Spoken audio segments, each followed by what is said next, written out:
So ನಮ್ಮ device ಇರೋದ್ರಿಂದ ಯಾವುದೇ ರೀತಿ ಬ್ಯಾಕ್ ಫೈರ್ ಆಗಲ್ಲ, ಯಾವುದೇ ರೀತಿ ಬ್ಲಾಸ್ಟ್ ಆಗಿಬಿಡಲ್ಲ. ಅದೇ ನಾರ್ಮಲ್ ಗಾಡಿಯಲ್ಲಿ ರಿವರ್ಸ್ ಹೋಗಿ ಬ್ಲಾಸ್ಟ್ ಆಗೋ ಚಾನ್ಸ್ ಇರುತ್ತೆ. ನಮ್ಮ ಡಿವೈಸ್ ಇದ್ದರೆ ಯಾವುದೇ ರೀತಿ ಬ್ಯಾಕ್ ಫೈರ್ ಆಗಲ್ಲ, ಬ್ಲಾಸ್ಟ್ ಆಗಿಬಿಡೋದಿಲ್ಲ. ಕ್ರ್ಯಾಕ್ ಬಿದ್ದು ಸಣ್ಣ ಹೋಲ್ ಆಗಿರುತ್ತಲ್ಲ, ಸೊ ಹೋಲ್ ಆಗಿರೋ ಜಾಗಕ್ಕೆ ನಾವು ಫೈರ್ ಆದರೂ ಕೂಡ ಅದೇ ರೀತಿ ಬ್ಯಾಕ್ ಫೈರ್ ಹೋಗಲ್ಲ, ಬ್ಲಾಸ್ಟ್ ಆಗಲ್ಲ.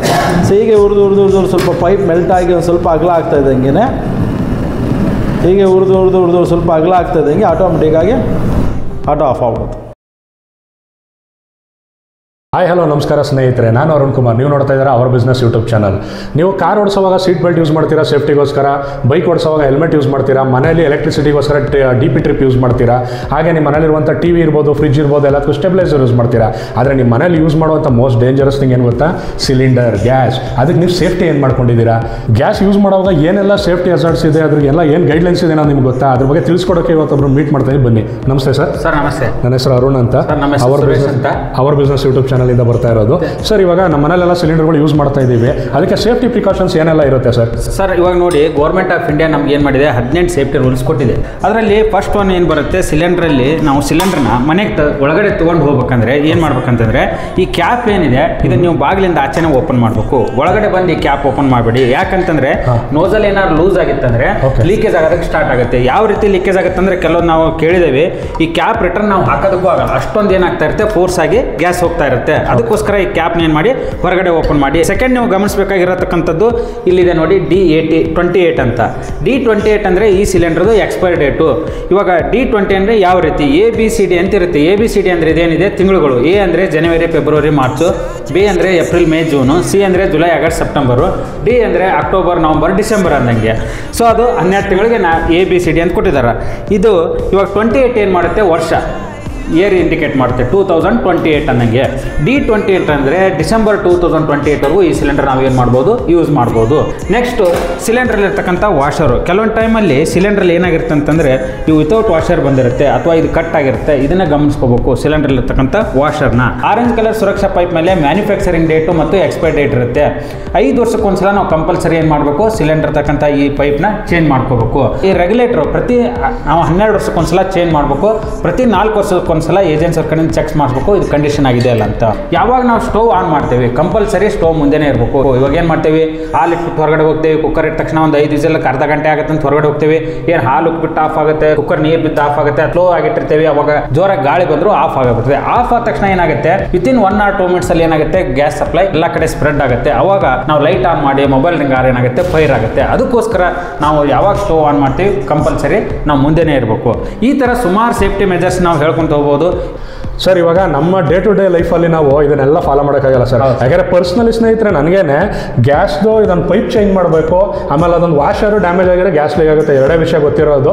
ಇನ್ನು ಉಳಿದಿರೋದು ನನಗೆ ಇವತ್ತು ಹೊಸ ವಿಚಾರಗಳು ಸರ್. ಅದ್ರ ಜೊತೆಗೆ ನಮಗೆ ಇವಾಗ ಡೇ ಟು ಡೇ ಲೈಫಲ್ಲಿ ಇವೆಲ್ಲ ಮ್ಯಾನೇಜ್ ಮಾಡೋದು ಕಷ್ಟ ಸರ್. ಸೊ ಅದಕ್ಕೆ ನಾವು ಸೇಫ್ಟಿಗೆ ಬೇರೆ ಏನು ಆಲ್ಟರ್ನೇಟಿವ್ ಸರ್ ಇದೆ ಸರ್. ಇದೊಂದು ಗ್ಯಾಸ್ ಸೇಫ್ಟಿ ಡಿವೈಸ್ ಅಂತ, ಗ್ಯಾಸ್ ಸೇಫ್ ಇಂಡಿಯಾ ಲಿಮಿಟೆಡ್ದು ಇದೊಂದು ಸೇಫ್ಟಿ ಡಿವೈಸ್ ಯೂಸ್ ಮಾಡ್ತಾ ಇದ್ರೆ ನಿಮ್ಗೆ ಯಾವುದೇ ರೀತಿ ತೊಂದರೆ ಆಗಲ್ಲ. ನೋಡಿ ಸ್ನೇಹಿತರೆ, ಇದೇ ಡಿವೈಸು. ಇದು ತುಂಬ ಚಿಕ್ಕದಾಗಿ ಕಾಂಪ್ಯಾಕ್ಟ್ ಆಗಿರುವಂಥ ಡಿವೈಸು. ನಿಮ್ಗೆ ಲೈವ್ ಆಗಿ 1-2 ನಿಮಿಷ ಡೆಮೋ ತೋರಿಸ್ಬಿಡ್ತೇನೆ. Super sir, super. ಹಾಂ ಸರ್. ಸರ್, ಇದು ನಮ್ಮ ಮನೇಲಿ ಇರ್ತಕ್ಕಂಥ normal regulator, Indian SP Bharat government ಯಾವುದೇ ಇರಲಿ, ಇದಕ್ಕೆ ಫಿಕ್ಸ್ ಮಾಡ್ಕೊಂಡ್ಬಿಡೋದು. ಇದು ಪರ್ಮನೆಂಟ್. ಸೇಮ್ ಸಿಲಿಂಡರ್ಗೆ ಯಾವ ರೀತಿ ರೆಗ್ಯುಲೇಟರ್ ಹಾಕ್ಕೊಳ್ತೀರಾ ಅದೇ ರೀತಿ ಹಾಕ್ಕೊಳ್ಳೋದು, ಆನ್ ಮಾಡೋದು. ಇವಾಗ ಸ್ಟೋವ್ ಆನ್ ಇರುತ್ತೆ. ಸ್ಟೋವ್ ಆನ್ ಇರುವಾಗ ಈ ಪೈಪು ಹೀಟ್ ಆಗಿ, ಲೂಸ್ ಆಗಿ, ಮೆಲ್ಟ್ ಆಗಿ, ಕ್ರ್ಯಾಕ್ ಆಗಿ, ಮಕ್ಕಳ ಎರ್ಜಾಗಿ ಯಾವುದೇ ಒಂದು ಕಾರಣಕ್ಕೆ ಈ ರೀತಿ ಹೊರಗಡೆ ಬಂದರೆ, ನಾರ್ಮಲ್ ರೆಗ್ಯುಲೇಟರ್ ಇದ್ರೆ ಏನಾಗುತ್ತೆ, ಕಂಟಿನ್ಯೂಸ್ ಆಗಿ ಗ್ಯಾಸ್ ಹೋಗುತ್ತೆ. ನಮ್ಮ ಡಿವೈಸ್ ಇರೋದ್ರಿಂದ ಆಟೋಮೆಟಿಕ್ ಗ್ಯಾಸ್ ಸಪ್ಲೈ ಸ್ಟಾಪ್ ಆಗುತ್ತೆ, ಕಟ್ ಆಫ್ ಆಗಿಬಿಡುತ್ತೆ. ಎಲ್ಲೂ ಇಲ್ಲ ಸ್ನೇಹಿತರೆ, ಗ್ಯಾಸ್ ಬರ್ತಾ ಇಲ್ಲ, ಇಮಿಡಿಯೇಟ್ ಗ್ಯಾಸ್ ಸಪ್ಲೈ ಸ್ಟಾಪ್ ಆಗಿಬಿಡುತ್ತೆ. ಇವಾಗ ನೋಡಿ, ಮತ್ತೆ ಸ್ಟೋವ್ ಆನ್ ಮಾಡಿದ್ರು ಆನ್ ಆಗಲ್ಲ. MCB ಥರ ಟ್ರಿಪ್ ಆಗಿ ಆಫ್ ಆಗಿ ಹೋಗ್ಬಿಟ್ಟಿರುತ್ತೆ. MCB ಹೆಂಗೆ ರೀಸೆಟ್ ಮಾಡ್ತೀವಿ, 2 ಟೈಮ್ ಇದನ್ನು ರೀಸೆಟ್ ಮಾಡೋದು, ಮತ್ತೆ ಇಲ್ಲಿ ಸಪ್ಲೈ ಸ್ಟಾರ್ಟ್ ಆಗುತ್ತೆ. ಸರ್ ನೋಡಿ, ಈ ಪೈಪ್ ನೀವು ಹಳಿದಾಗಿ ಯೂಸ್ ಮಾಡ್ತೀರಾ, ಹಿಂಗೆ ಬೆಂಡ್ ಮಾಡಿ ನೋಡಿ, ರಿಂಕಲ್ಸ್ ಬಿದ್ದಿರುತ್ತೆ. ಅಥವಾ ಆನ್ ಸಿಸ್ಟಮಲ್ಲಿ ರಾತ್ರಿ ಹೊತ್ತು ಇಲಿ ಕಚ್ಚಿ ಈ ಥರ ಏನಾರ ಪೈಪೇ ಡ್ಯಾಮೇಜ್ ಆದರೂ ಸಹಿತ ಆಟೋಮೆಟಿಕ್ ಗ್ಯಾಸ್ ಸಪ್ಲೈ ಸ್ಟಾಪ್ ಆಗುತ್ತೆ, ಗ್ಯಾಸೇ ಬರಲ್ಲ. ಇವಾಗ ನೋಡಿ, ಈ ರೆಗ್ಯುಲೇಟ್ರು ನಾವು ಹಳಿದಾಗಿ ಯೂಸ್ ಮಾಡ್ತಾ ಇರ್ತೀವಿ. ಈ ರೆಗ್ಯುಲೇಟರ್ ಏನಿದೆ ಅಲ್ಲ, ಏನಾಗುತ್ತೆ, ಫೇಲ್ಯೂರ್ ಆಗುತ್ತೆ. ರೆಗ್ಯುಲೇಟರ್ ಏನಾರ ಫೇಲ್ಯೂರ್ ಆಗಿ ರೆಗ್ಯುಲೇಟರ್ ಕಿತ್ಕೊಂಡ್ಬಂದರೂ ಸಹಿತ ನೀವು ಯಾವುದೇ ರೀತಿ ಭಯ ಪಡೋಂಗಿಲ್ಲ, ಇಲ್ಲೇ ಗ್ಯಾಸ್ ಸಪ್ಲೈ ಸ್ಟಾಪ್ ಆಗುತ್ತೆ. ಅಂದರೆ ಎಲೆಕ್ಟ್ರಿಸಿಟಿಗೆ ಯಾವ ರೀತಿ DP ಟ್ರಿಪ್ ಆಗುತ್ತೆ, ಅದೇ ರೀತಿ ಇದು ಫ್ಲೋ ಏನಾದ್ರು ಹೋಯ್ತು ಅಂತ ಹೇಳಿದ್ರೆ ಆಟೋಮೆಟಿಕ್ ಆಗಿ ಕಟ್ ಆಫ್ ಆಗಿಬಿಡುತ್ತೆ. Okay sir. ಆಮೇಲೆ ಭಾಳ ಇಂಪಾರ್ಟೆಂಟ್ ಅಂದರೆ ಸಿಲಿಂಡರ್ ಇರ್ತಕ್ಕಂಥ ವಾಷರು. ಓಕೆ. ಈ ವಾಷರ್ ಏನಿದೆ, ಇವಾಗ ಜಾಸ್ತಿ ಇನ್ಸಿಡೆಂಟ್ಗಳು, ಆಕ್ಸಿಡೆಂಟ್ಗಳು ಏನಾಗ್ತದಾವೆ ಈ ವಾಷರಿಂದನೇ. ಸರ್ ನೋಡಿ, ವಾಷರ್ ನಿಮ್ಮ ಕೈಯಲ್ಲಿದೆ, ಇವಾಗ ಏನಾಗುತ್ತೆ ನೋಡಿ, ಈ ಥರ ಲೀಕೇಜ್ ಆಗುತ್ತೆ ಅಲ್ವಾ? ಅದೇ ನಮ್ಮ ಡಿವೈಸ್ ಹಾಕ್ಬಿಟ್ನೆ ಅಂದ್ರೆ ನೋಡಿ ನಿಮ್ಗೆ ಯಾವುದೇ ರೀತಿ ಪ್ರಾಬ್ಲಮ್ ಆಗಲ್ಲ. ವಾಷರ್ ನಿಮ್ಮ ಕೈ, ವಾಷರ್ ನನ್ನ ಕೈಲೇ ಇದೆ, ವಾಷರ್ ಇಲ್ಲ. ದಯವಿಟ್ಟು ಈ ಥರ ಎಲ್ಲ ಯಾರೋ ಯೂಸ್ ಮಾಡಕ್ಕೆ ಹೋಗಬೇಡಿ. ಹೇಳ್ತಾ ಇರೋದು ಡ್ಯಾಮೇಜ್ ಆಗಿ ವಿತೌಟ್ ವಾಷರ್ ಯೂಸ್ ಮಾಡಬಾರ್ದು. ಬಟ್ ವಾಷರ್ ಕಟ್ ಆಗಿದ್ರೆ ನಿಮ್ಗೆ ಯಾವುದೇ ರೀತಿ ಭಯ ಇಲ್ಲ. ನೋಡಿ ಈ ಸಿಸ್ಟಮಲ್ಲಿ ಪೈಪ್ ಹೊರಗಡೆ ಬಂದರೆ ಆಟೋಮೆಟಿಕ್ ಗ್ಯಾಸ್ ಸಪ್ಲೈ ಸ್ಟಾಪ್ ಆಗುತ್ತೆ. ಆಮೇಲೆ ಗ್ಯಾಸ್ ಎಷ್ಟಿದೆ ಅಂತ ನಿಮ್ಗೆ ಏನಾಗುತ್ತೆ ಇದರಲ್ಲೇ ಗೊತ್ತಾಗುತ್ತೆ, ಫುಲ್ ಇದೆಯಾ ಹಾಫ್ ಇದೆ ಎಲ್ಲ ನೋಡ್ಕೋಬಹುದು. ನಿಮಗೆ ಇವಾಗ ಪೆಟ್ರೋಲ್ದು ಮೀಟರ್ ತೋರಿಸುತ್ತೆ ನಿಮಗೆ ಕಾರಲ್ಲಿ, ಬೈಕಲ್ಲಿ. ಅದೇ ರೀತಿಯಾಗಿ ಯೂಶಲಿ ಅದೊಂದು ಪ್ರಾಬ್ಲಮ್ ಇರುತ್ತೆ ಮನೆಗಳಲ್ಲಿ, ಗ್ಯಾಸ್ ಬುಕ್ ಮಾಡಿರಲ್ಲ. ಇದರಲ್ಲಿ ಗೇಜ್ ಇದೆ ನೋಡಿ ಸ್ನೇಹಿತರೆ, ಇದರಲ್ಲಿ ನಿಮಗೆ ಇದು ಗ್ರೀನ್ ಕ್ಲೋಸ್ ಆಗಿ ರೆಡ್ ಬರ್ತಾ ಇದೆ ಅಂತ ಅನ್ನೋ ನೀವು ನೋಡ್ಕೊಂಡು ಗ್ಯಾಸ್ನ ಬುಕ್ ಮಾಡ್ಕೋಬಹುದು. ಇದು ಸಿಲಿಂಡರ್ ಖಾಲಿ ಆದರೆ ಸಟ್ಟೆ ತೆಗೆದು ಸಟ್ಟೆ ಹಾಕೋದು. ನಮ್ಮ ಡಿವೈಸ್ಗೆ 30 ವರ್ಷ ಲೈಫ್ ಇರುತ್ತೆ. 3 ವರ್ಷ ಇದಕ್ಕೆ ರಿಪ್ಲೇಸ್ಮೆಂಟ್ ಗ್ಯಾರಂಟಿ ಇದೆ. 15 crore rupees ಗ್ರೂಪ್ ಇನ್ಶೂರೆನ್ಸ್ ಇದೆ. 20% ನಿಮಗೆ ಗ್ಯಾಸೂ ಸೇವ್ ಆಗುತ್ತೆ. ಆಮೇಲೆ ನೀವು ಡೈಲಿ ಆನ್ ಆಫ್ ಮಾಡದಿದ್ರು ಯಾವುದೇ ರೀತಿ ಭಯ ಪಡೋಂಗಿಲ್ಲ. ಬರೀ ಸ್ಟವ್ ಒಂದು ಆನ್ ಆಫ್ ಮಾಡ್ಕೊಂಡ್ರೆ ಯಾವುದೇ ರೀತಿ ನೀವು ತೊಂದರೆ ಆಗ್ತಕ್ಕಂಥದ್ದನ್ನು ನಮ್ಮ ಡಿವೈಸ್ ನೋಡ್ಕೊಳ್ಳುತ್ತೆ. ಅಕಸ್ಮಾತ್ ಸೊ ಪೈಪ್ ಯೂಸ್ ಮಾಡ್ತಾ ಇರ್ತಾರೆ, 5 ವರ್ಷ ಆದಮೇಲೆ ಯೂಸ್ ಮಾಡ್ತಾ ಇರ್ತಾರೆ. ಸೊ ಏನಾಗುತ್ತೆ, ಕ್ರ್ಯಾಕ್ ಬಿದ್ದಿರುತ್ತೆ. ನಾನು ಹೇಳ್ಬೋದು ಸುರಕ್ಷಾ ಪೈಪ್ ಹಾಕ್ಕೊಂಡಿದ್ವಿ, ನಾವು ಸೇಫ್ ಇದ್ದೀವಿ ಅಂತ. ಏನಾಗುತ್ತೆ, ಕ್ರ್ಯಾಕ್ ಬಿದ್ದು ಹೋಲ್ ಆಗಿರುತ್ತೆ, ಪಿನ್ನಷ್ಟು ಹೋಲ್ ಆಗಿರುತ್ತೆ. ಸಪೋಸ್ ನೋಡಿ ಉರಿತಾ ಇರುತ್ತೆ, ಸಪೋಸ್ ಏನೋ ಪಿನ್ನಷ್ಟು ಹೋಲ್ ಆಗಿ ಏನೋ ಹೋಲ್ ಆಗಿದ್ದು ಕೂಡ ನೋಡಿ ಇದು ಆಟೋಮೆಟಿಕ್ಕಾಗಿ ಆಫ್ ಆಗಿಬಿಡುತ್ತೆ.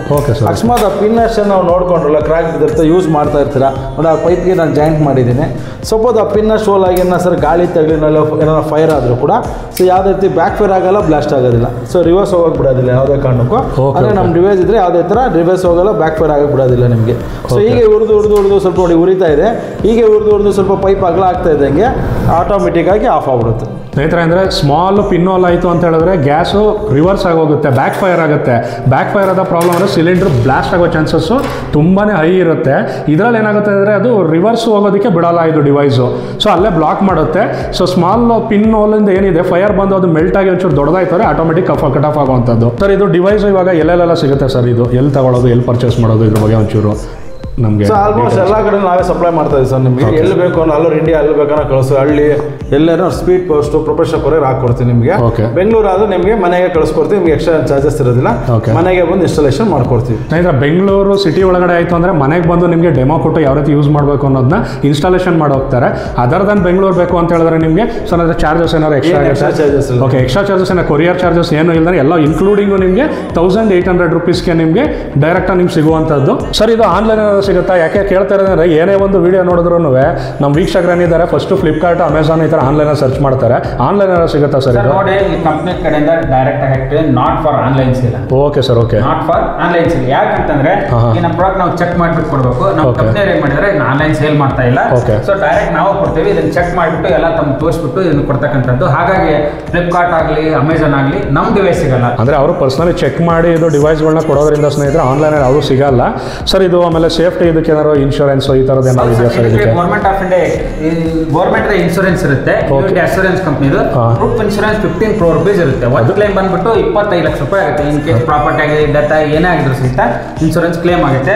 30 ವರ್ಷದಿಂದ ನಮ್ಮ ಡಿವೈಸ್ ನಮ್ಮ ಯೂಸ್ ಮಾಡ್ತಾ ಇದ್ದಾರೆ. ಯಾರ ಮನೇಲಿ ಯೂಸ್ ಮಾಡ್ತಾರೆ ಇವತ್ತಿನವರೆಗೂ ಒಂದೇ ಒಂದು ಇನ್ಸಿಡೆಂಟ್ ಎಲ್ಲೂ ಆಗಿದೆ. ಗೌರ್ಮೆಂಟ್ ಇಂದ ಅಪ್ರೂವ್ ಆಗಿದೆ sir. Government of India explore department approve ಆಗಿದೆ, ಅರಾಯ್ ಅಪ್ರೂವ್ ಆಗಿದೆ. ಗೌರ್ಮೆಂಟ್ ಇನ್ಶೂರೆನ್ಸ್ ಗೌರ್ಮೆಂಟ್ ಸಿಲಿಂಡರ್ ಮಾತ್ರ ಇಂಡಿಯನ್ SP ಭಾರತ್ ಗೌರ್ಮೆಂಟ್ಗೆ ಇದನ್ನು ಯೂಸ್ ಮಾಡ್ತಾರೆ. ಓಕೆ, ಅಂದರೆ ಡೊಮೆಸ್ಟಿಕ್ ಪರ್ಪಸ್ಸು ಮನೆಗಳು ಯೂಸ್ ಮಾಡುವಂಥದ್ದು. ಸ್ನೇಹಿತರೆ ನೋಡಿದ್ರಲ್ಲ, ಒಳ್ಳೆ ಸೂಪರ್ ಆಗಿರೋ ಡಿವೈಸು. ಎಷ್ಟೆಷ್ಟು ಖರ್ಚು ಮಾಡ್ತೀರಾ, ದಯವಿಟ್ಟು ಪ್ರತಿ ಮನೆಗಳಿಗೂ ಈ ಡಿವೈಸ್ನ ಯೂಸ್ ಮಾಡಿ. ಯಾಕೆಂದರೆ ಸೇಫ್ಟಿ ಈಸ್ ಫಸ್ಟ್. ನೀವು ಸೇಫ್ಟಿ ಮೊದಲು ನೀವು ಕಾನ್ಸಂಟ್ರೇಟ್ ಮಾಡಬೇಕಾಗಿರೋದು. 1800 ರೂಪಾಯಿ ಎಲ್ಲ ಹೊರಗಡೆ ಒಂದು ಶಾಪಿಂಗು, ಸ್ನ್ಯಾಕ್ಸು ಇನ್ನೊಂದು ಮಾಡ್ತಂದ್ರೆ ಹೋಗುತ್ತೆ. ಇದೊಂದು ಡಿವೈಸು ಪ್ರತಿ ಮನೆಗಳಿಗೂ ಯೂಸ್ ಮಾಡಿ. ದಯವಿಟ್ಟು ಕೇಳ್ಕೊತಾ ಇರುವಂಥದ್ದು. ರೀಸೆಂಟಾಗಿ ತುಂಬಾ ಇನ್ಸಿಡೆಂಟ್ ಆಗೋಳಿದೆ, ಹೇಳ್ಬೇಕು ಅನ್ನೋದೇನಿಲ್ಲ, ನೀವು ಕೇಳ್ತಾ ಇರ್ತೀರಾ, ನೋಡ್ತಾ ಇರ್ತೀರಾ. ಸ್ನೇಹಿತರೆ, ಇದನ್ನು ಹೇಳ್ತಾ ಇವತ್ತಿನ ವೀಡಿಯೋನ ಇಲ್ಲಿ ಮುಗಿಸ್ತಾ ಇದ್ದೀನಿ. ನಮ್ಮ ಚಾನಲ್ನ ಸಬ್ಸ್ಕ್ರೈಬ್ ಮಾಡಿ, ಹಾಗೆಯೇ ಶೇರ್ ಮಾಡಿ. ಪ್ರತಿ ನಿಮ್ಮ ಫ್ರೆಂಡ್ಸು, ಫ್ಯಾಮಿಲೀಸು ಯಾರನ್ನ ನೀವು ಕೇರ್ ಮಾಡ್ತೀರಾ ಅವ್ರಿಗೆಲ್ರಿಗೂ ಶೇರ್ ಮಾಡಿ ಸ್ನೇಹಿತರೆ. ಇದನ್ನ ಲೈಕ್ ಮಾಡಿ, ಕಮೆಂಟ್ ಮಾಡಿ. ನಿಮಗೆ ಇದ್ರ ಬಗ್ಗೆ ಬೇರೆ ಡೀಟೇಲ್ಸ್ ಬೇಕು, ಆರ್ಡರ್ ಮಾಡಬೇಕು ಅಂತ ಇದ್ರೆ ನಿಮಗೆ ಸ್ಕ್ರೀನಲ್ಲಿ ಬರ್ತಾ ಇರೋಂಥ ನಂಬರ್ಗೆ ನೀವು ಕಾಂಟ್ಯಾಕ್ಟ್ ಮಾಡಿದ್ರೆ ನಿಮಗೆ ಡೀಟೇಲ್ಸ್ ಕೊಡ್ತಾರೆ. ಹಾಗೆ ನಮ್ಮದು ಇನ್ಸ್ಟಾಗ್ರಾಮ್ ಪೇಜ್ನ ಫಾಲೋ ಮಾಡಿ, ಹಾಗೆ ಫೇಸ್ಬುಕ್ ಪೇಜ್ನ ಕೂಡ ಫಾಲೋ ಮಾಡಿ. ಧನ್ಯವಾದಗಳು.